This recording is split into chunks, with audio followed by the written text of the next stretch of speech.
Baldur's Gate 3 devs slam the greedy microtransaction riddled gaming industry, and I support that message. If there's one publisher and game development studio that I'd say standing on top of the world right now, it's Larian Studios, the developers Yeah, they made a lot of money. They're probably pretty happy. of Baldur's Gate 3. And not only because they made a Game of the Year and they made just one of the greatest RPGs of all time, but also because of their stance on just the general games industry and the way other publishers have been behaving and just not valuing the artists and the workers who have. Oh, is this gonna be a classic Young video? Oh, think about the poor artists who don't put any effort into anything and then demand the appreciation of everyone who exists. Who will think about the artists and the workers? It's not the McDonald's employee's fault he messed up your order and then made the food like shit. It's the evil CEO who's at fault. Ah, classic Young video. I feel it. Have made these games possible.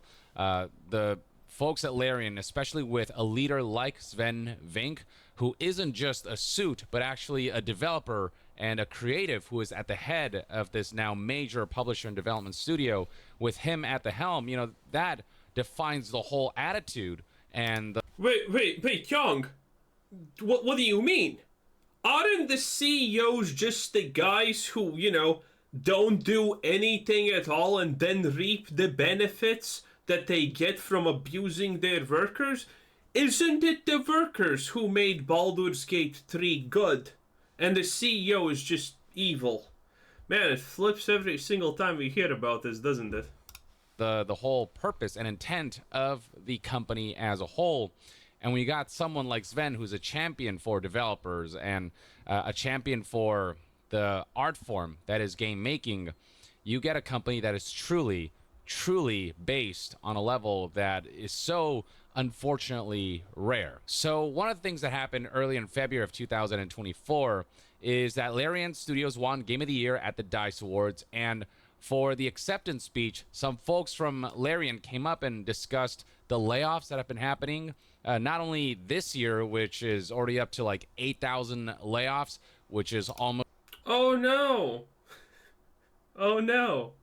Also, this is a classic moment to remind everyone that Young is constantly saying, game budgets should be smaller. And then he's like, why are you laying off the developers?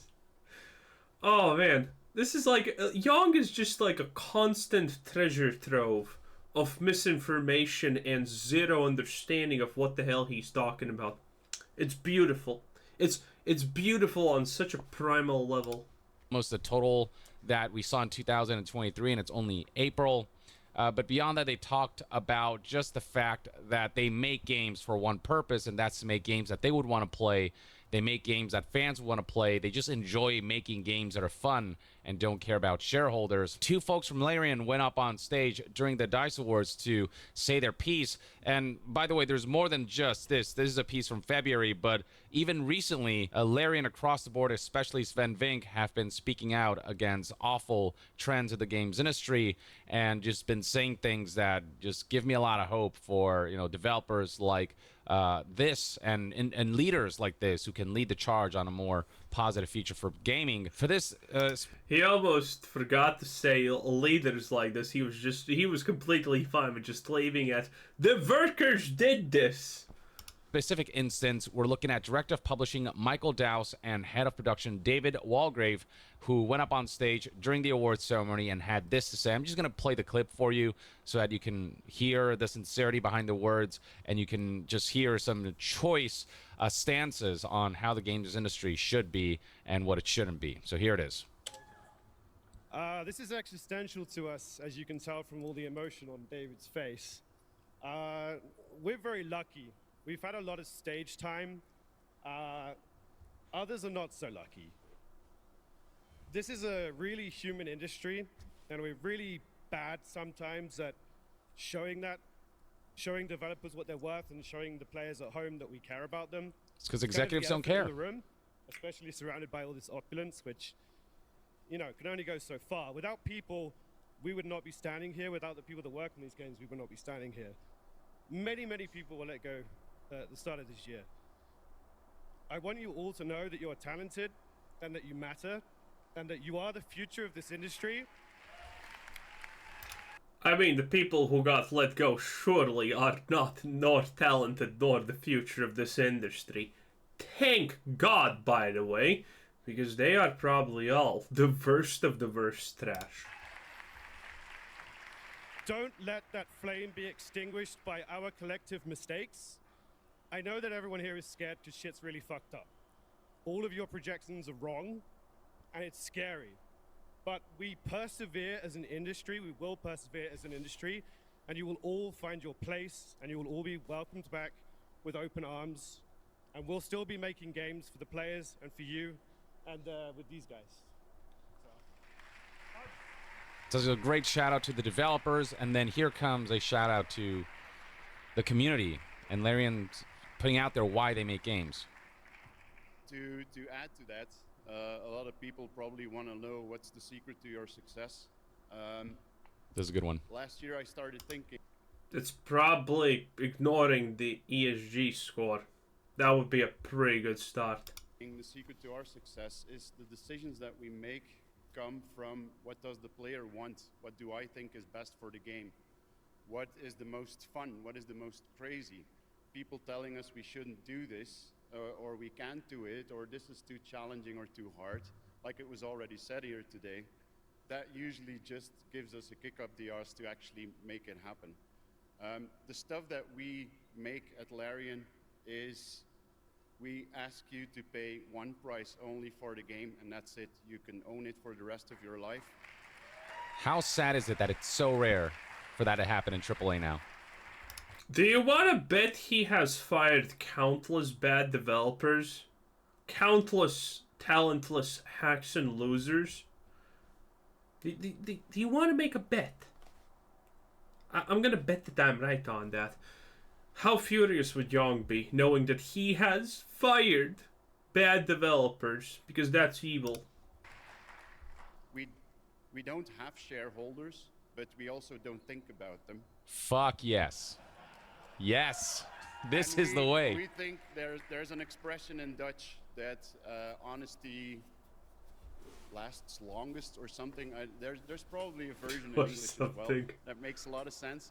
But what we have tried in the last 20 years is to treat people like we would like to be treated ourselves as players, as gamers.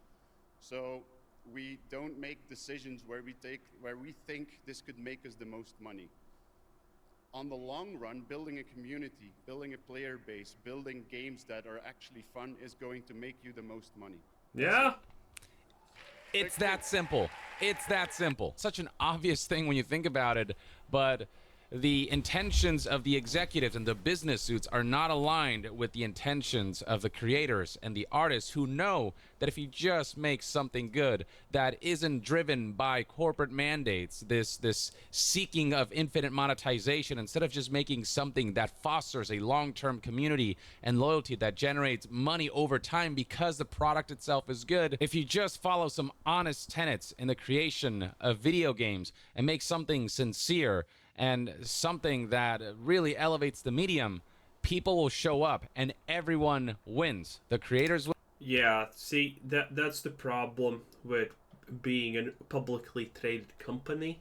You kind of need to go make line go up. And it's not a meme, it's true. You need to make the line go up, otherwise people are mad and, you lose your job. This is because no one is nudging Gabe from the back and saying, "Hey, asshole, we need 10% more profit this year, or you're not getting the bonus." Gabe's just sitting there literally not innovating anything on Steam for the past 50 trillion years. And what does he do? Nothing. He just waits until his... That's what he does. It's the most flawless business strategy ever. And then he reaps all the rewards. Because everyone else just destroys themselves because there's always someone nudging them in the back and saying, "Hey, hey. Family doesn't eat." Oh, yes. it's a brutal thing. Then at the end of the day, you know, the future at some point, hopefully, it's gonna change because while communism is definitely the most retarded way of doing things, young, okay, you should probably change your stupid ways. But being, you know, I at least hope you're being paid by China. But, you know, untethered, unrestricted capitalism has also proven to be pretty ineffective. Let's be completely real, okay? And some of you are saying, wait a minute, capitalism bad? Yeah, the future is probably capitalism plus a little bit of that social guarantees and whatnot. Because unrestricted capitalism, think about it. Are you fine with Amazon taking over the world or Google taking over the world and then mandating that you put a chip in your brain? Probably not. But that is what unrestricted and unsanctioned capitalism does. And, well, you could say, well, wait a minute. There's sanctions and there's restrictions for these things. Are there really? I mean, everyone has a price at the end of the day, okay? Pay me enough money and I'm gonna say Yongya is the greatest human to ever exist. He's smart. He has actually more life experience than, you know, whatever the hell this is supposed to be. I mean, I'll shill like hell if you pay me enough money. But that's sadly not happening. Why? I'm really good at shilling. Come on. Someone. China, please. Xi Jinping. I know even how to pronounce your name. I'm one of the rare white ones who knows how to do it. Everyone says Xi Jinping or something like that. So much potential. We need each other, you know? Wink, wink. Win because they get to make whatever they want to make and get to realize their vision. The consumers get to win because they get something truly amazing like Baldur's Gate 3, and the executives get to win because they'll make a boatload of money off of this, and this is something that will continue in the long term. All right, so with that, let's move on to Larian boss Sven Vink and what he had to say earlier in March of 2024 when he went up to accept an award at the GDC award ceremony for Baldur's Gate 3. The headline here already says everything. Baldur's Gate 3 boss blasts publisher greed behind layoffs, and I found the video for that speech right here. Publisher greed behind layoffs? And this is also pretty gold, and I have to show this to you guys. And then the speeches here have been so good and basically stole my thunder of the things I wanted to talk about. So about stopping war and about stopping the greed, which has been fucking this thing up for so long, ever since I started, ever since I've been fighting with publishers my entire life, so it's like, and I keep on seeing. I love the honesty here. Somebody telling us from their perspective what it's like to actually face publishers. The same mistakes over and over and over, and it's always the quarterly profits. The only thing that matters is the numbers, and then you fire everybody, and then like. See? I told you. Next year, you're going to say, shit, I'm out of developers, and you're going to start hiring people again, and then you do acquisitions, and then you put them in the same loop again, and it's just be broken and broken and broken.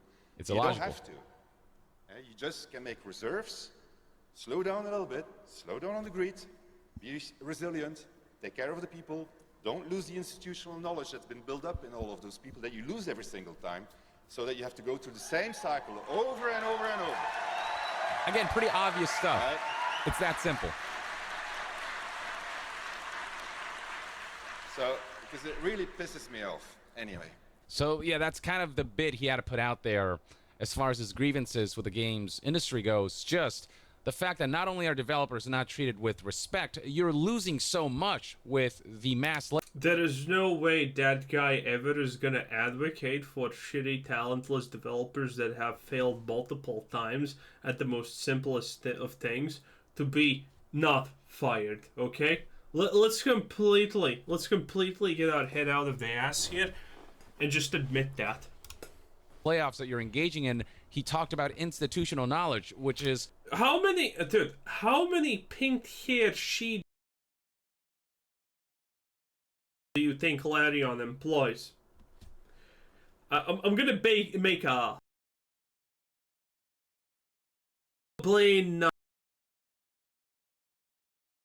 Probably none. The foundation of why, companies like Nintendo continue to output amazing games. You've got folks like Miyamoto and Aonuma and you name it, who've been there since the start, whose talent continue to be valued. You've got veterans. Wait, wasn't Nintendo evil like a couple of days ago or something? Huh, how times change. Who aren't just let go when the going gets tough. You've got folks like Iwata who take a pay cut and allow the developers whose knowledge and whose experience is so important to live on to fight another day. And okay, Japan doesn't count for this crap, okay? Japan's an exception. And to be able to output amazing things down the line. That's why Nintendo has been so consistently great with their outputs. And the thing that's a really hard sell from what Sven Ving said here was slow down on the greed. Executives are incapable of doing that. The sole purpose of them existing is to fuel greed, to please the investors. But the greed is completely fine. Just make a good game.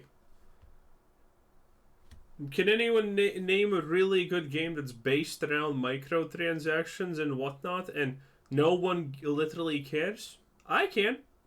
Helldivers comes to mind real quick.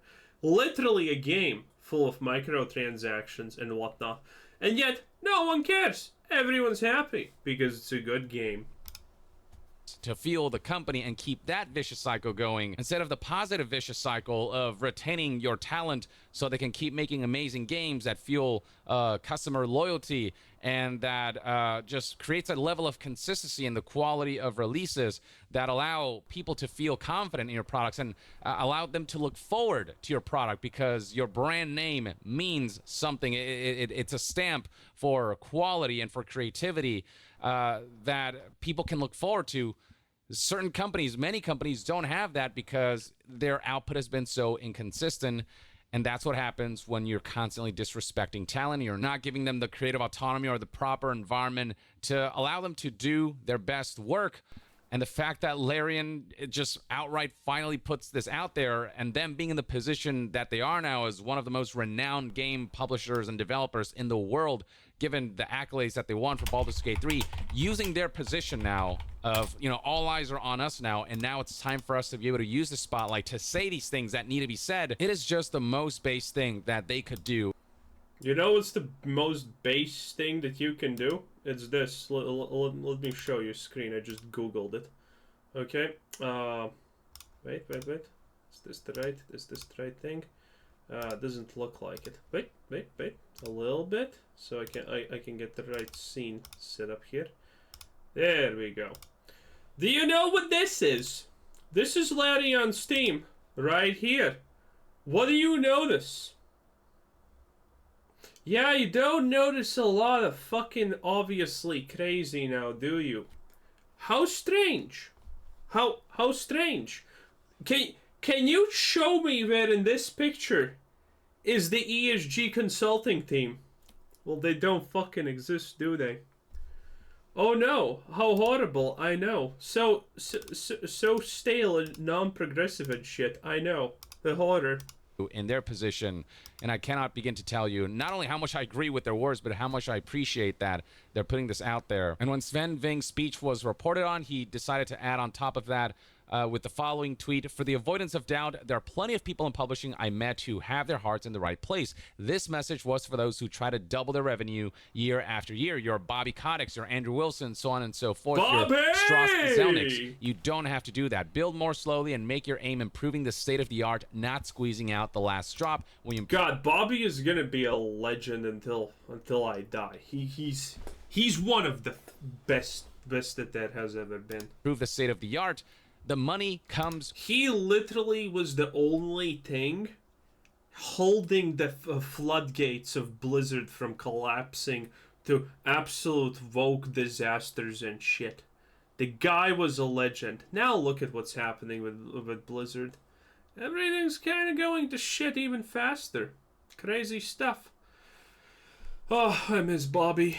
With that, it might take longer, it might take a little more nurturing, but it'll happen, it'll come, and it's far healthier in the long term than the constant chase for short-term profits and gratification that. Okay, so this speech is also stupid that he's doing, because Larian itself is literally proof that this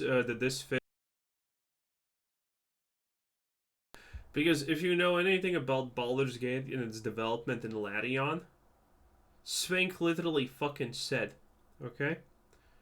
If this game fails, there you go. There you go. If Baldur's Gate 3 failed, Larian, how it works. It paid off, but not everything they have built on something like that.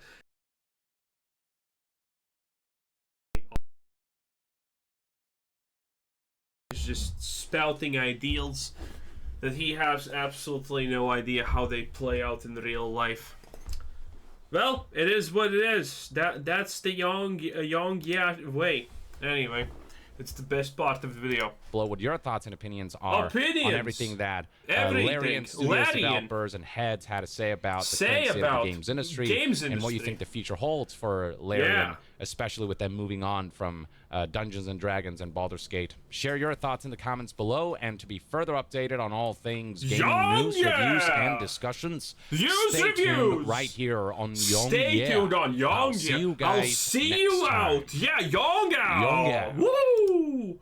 Yeah, that's the Young out, boy. Anyway, this was Squizzer Sensei, and thanks for watching. That was needless to say the Young out. And have a nice day. Bye-bye.